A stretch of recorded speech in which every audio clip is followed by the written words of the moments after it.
Saudara-saudaraku, buatlah kejahatan, dia sendiri yang akan menuai hasil kejahatan. Hal yang sama terjadi di Riyadh, ibu kota Arab Saudi. Jangan takut sakit, itu yang diterjemahkan ke bahasa Indonesia ya. Jangan takut sakit. Kemudian beliau menuliskan cerita di situ. Orang terhormat, aksesnya dengan keluarga kerajaan itu sangat dekat. Kaya raya, nggak ketulungan, dermawannya minta ampun. Dia punya rumah dan tanah paling strategis di tengah jantung kota ibu kota Riyadh. Tapi sayang, ini jalan utama.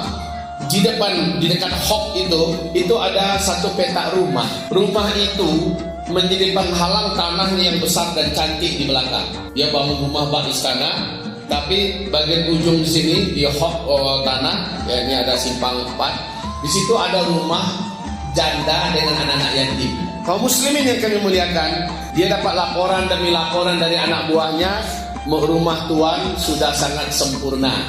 Satu-satunya yang mengganggu pemandangan rumah tuan adalah adanya rumah yang di depan tanah tuan. Kata orang kaya ini, tawar kepada yang punya rumah, beli. Setelah ditanya mau jual tidak, ibu janda itu berkata tidak. Satu-satunya peninggalan suami saya cuma ini. Saya akan besarkan anak-anak saya di sini. Lalu melaporlah kaki tangan orang kaya ini, tuan dia tidak mau jual. Apa kata orang kaya ini? Tawarkan kepadanya berapapun harganya yang dia mau kasih. Berapapun harganya dia mau kasih. Baik, ditawar 2 kali lipat, 3 kali lipat. Ya, tetap tidak mau janda itu menjualnya. Dilaporkan lagi. Marahlah orang kaya ini dan berkata, sepertinya orang itu terlalu sombong. Maka dia gunakan persahabatan yang sangat dekat dengan keluarga kerajaan, dengan orang-orang tertinggi pemerintahan. Intinya ambil rumah ini secara paksa. Ya, ambil rumah ini secara paksa. Sebagai ganti ruginya, letakkan di tempat di mana yang pemerintah akan letakkan. Ternyata diambil tanahnya, dihancurkan rumahnya, dan diletakkan gantinya di perbatasan ibu kota Riyadh dengan daerah luar. Di ujung negeri ditaruhnya. Kaum muslimin yang kami muliakan, si janda ini tidak terima. Air matanya mengalir dengan deras, anak-anaknya menangis. Ya, diletakkan di ujung dunia, ya maksudnya ujung ibu kota Riyadh, udah perbatasan mau keluar lagi. Dan dia hanya tahu hanya satu yang maha melihat, maha mendengar, dan maha kuat, maha adil, Allah. Dia pun mengangkat tangannya, kaum muslim. Sejak kejadian itu, tangan orang kaya ini berdenyut, kaum muslimin. Sakit. Dia berobat kemanapun, rumah sakit terhebat yang ada. Sampai dia berobat ke Paris, ke Inggris, kemana-mana yang katanya hebat-hebat. Dokternya canggih-canggih, pengobatannya, wah seberapapun mahalnya dia berobat, tapi tak hilang-hilang. Ini menyebabkan terganggu hidupnya, terganggu makan minumnya, terganggu tidurnya, dan semua kenyamanan hidupnya hilang semua. Ya, sakit yang sampai ke ulu hati sakitnya. Menangis karena menahan sakit. Terakhir dia datang kepada syekh ini yang menulis buku tersebut. Kaum muslimin yang kami muliakan, dia datang, syekh tolong bantu ruqyahkan tangan saya.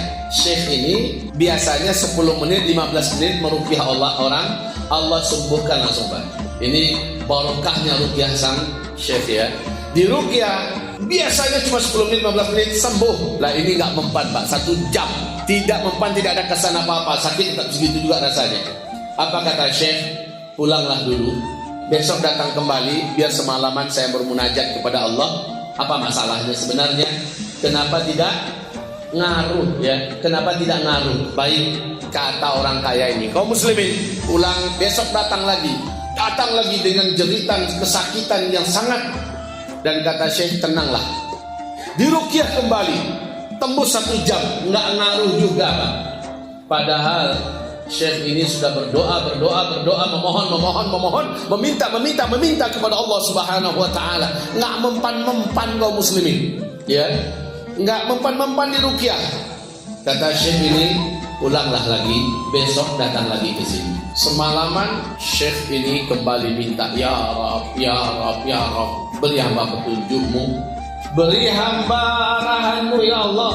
Kenapa orang kaya ini yang terkenal dermawan, dekat dengan ulama, soleh, baik, ya, hubungannya kemana-mana baik, kenapa dia bisa seperti ini? Kalau ini gangguan sihir, mestinya lenyap dengan ruqyah dan doa. Kalau ini adalah gangguan setan, harusnya lenyap dengan ruqyah dan doa. Kalau ini karena medis, sudah kemana-mana rumah sakit terhebat dan dokter tercanggih katanya yang sudah didatangi, nggak mempan-mempan. Ini mesti ada sesuatu ya Allah. Maka Syekh ini dapat sebuah kesimpulan. Besok datang lagi orang kaya itu, Pak. Apa kata Syekh? Diruqyah lagi. Nggak mempan juga. Nggak mempan. Akhirnya Syekh berkata, maaf ya Pak, jangan tersinggung ya. Boleh saya bertanya? Silahkan. Kalau bahasa kita kiai, silakan kiai. Bapak pernah melakukan kezaliman tidak? Terkejut orang kaya ini. Apa pertanyaan Syekh ini? Saya sudah periksa baik-baik. Kasus ini tidak biasa. Kalau seandainya Bapak mau jujur, mungkin Bapak temukan solusinya. Terus terang ya, orang kaya ini agak tersinggung. Karena dikatakan Bapak sudah menzalimi siapa? Tolong baik-baik. Sekali lagi dia berkata, Syekh, saya tidak pernah menzalimi siapapun. Tolong jaga sedikit bahasa Syekh untuk saya. Saya katakan sekali lagi, kata Syekh ini tidak mungkin kecuali karena ada doa orang yang terzalimi yang dikabulkan oleh Allah. Bapak ingat saya baik-baik. Gedebrak marah orang kaya ini, ya. Lalu ditinggalkan saja Syekh tersebut tanpa dia mengucapkan assalamualaikum. Dia tersinggung, Pak. Dia dekat dengan ulama, taat, soleh, segala kebaikan dia buat, masjid sudah banyak dibangunnya, ya. Pokoknya dermawannya juga nggak ketulungan. Tapi dikatakan siapa yang sudah engkau zalimi, dia tersinggung ketika ditanya dengan pertanyaan itu. Hamba apa Allah, hampir mirip nggak kisahnya dengan preman yang tadi merampas ikan. Awas hati-hati ya. Ini jadi pelajaran hidup kita ini loh ya. Kenapa diobati nggak sembuh-sembuh, diruqyah nggak mempan dengan timbun nabawi apapun kelasnya, sepakat apapun dia juga ngaruh-ngaruh dan sebagainya. Ini kalau ada yang berkaitan dengan penyakit loh ya. Baik, orang kaya ini sepanjang jalan menggerutu, marah-marah dia. Kenapa tega Syekh itu mengatakan kalimat itu kepadanya yang terkenal orang baik, konglomerat yang sangat dermawan. Masa ia mungkin menzalimi orang? Tapi maaf, di rumahnya dia merenung baik-baik apa yang dikatakan oleh Syekh tadi. Merenung dia, apa ia mungkin itu sebabnya? Apa ia mungkin itu awalnya? Dia pelajari apa yang sudah saya lakukan ya?